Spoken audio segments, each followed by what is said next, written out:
दत्त जयंतीनिमित्त आनंदमठ दत्तघाट येथे महापूजा 128ची पूर्णपुरुषांची पूजा संपन्न। दत्त जयंतीनिमित्त आनंदमठ दत्तघाट येथे महापूजा 128ची पूर्णपुरुषांची पूजा संपन्न झाली। त्यानिमित्त आज दिनांक 16ला महाप्रसाद व तीर्थ विसर्जन करण्यात येणार आहे। दिनांक 8 पासून दत्तघाट येथील आनंदमठ दत्त मंदिरात दत्तनाम सप्ताहानिमित्त तीर्थस्थापना व निजात्मबोध ग्रंथाचे पूजन करून सप्ताहाला सुरुवात झाली। 7 दिवसाच्या सप्ताह सोहळ्यात दिनांक 8 पासून 7ही दिवस दररोज सकाळी 9 ते 12 व 3 ते 5 वाजेपर्यंत प्रवचन करण्यात आले। प्रवचनकार दत्तभक्त श्री सुनील मोहोड महाराज आसरेकर यांनी निजात्मबोध ग्रंथावर प्रवचन केले।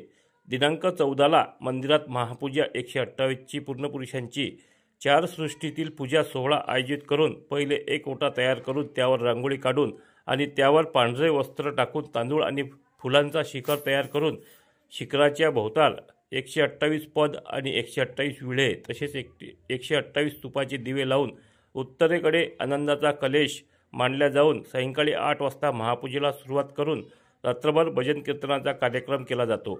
दुसऱ्या दिवशी सकाळी 6 वाजता महापूजा 128ची पूर्णपुरुषांची पूजा विसर्जित केली जाते आणि 15 तारखेला ग्रंथपूजन व गोपालकाला आणि दिनांक 16ला महाप्रसाद करून सायंकाळी तीर्थ विसर्जन केले जाते।